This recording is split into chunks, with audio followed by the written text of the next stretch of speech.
just you walk out, just crank the truck up, and it won't crank. This happens when the engine is warm? No, you walk out on a cold ass morning. You can come out with it cold. It will or will not start. So it cranks and it cranks and it cranks, but it doesn't start. Is that correct?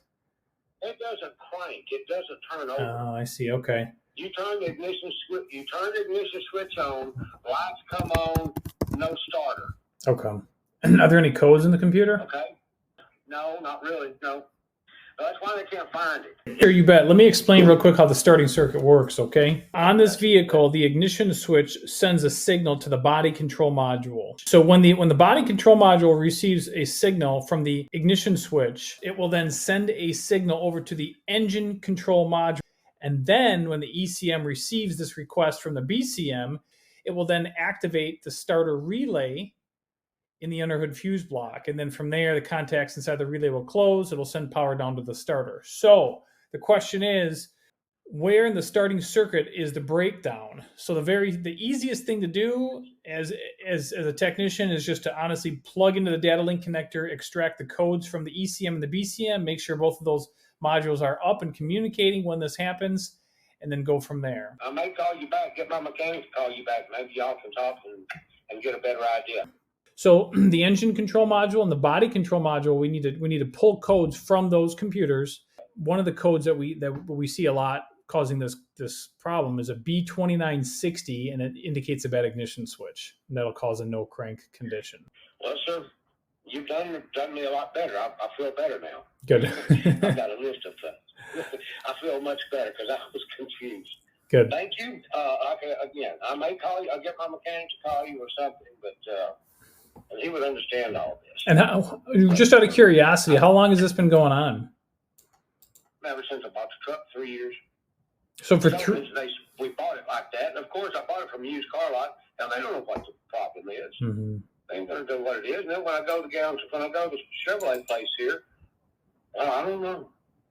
You're gonna have to get somebody to test it or some kind of shit.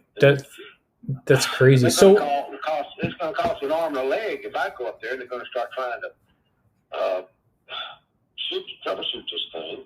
Right.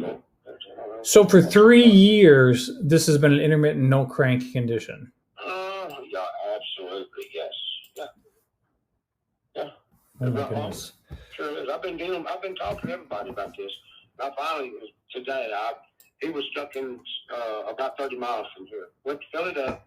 Went outside to crank to leave, to come back to town, and the truck wouldn't start. I gotcha. So he had to wait. And if you go in there and you try it, but within 10 minutes, you're going to have to extend it 10 minutes. Mm-hmm. You can if the truck won't start, you can time it.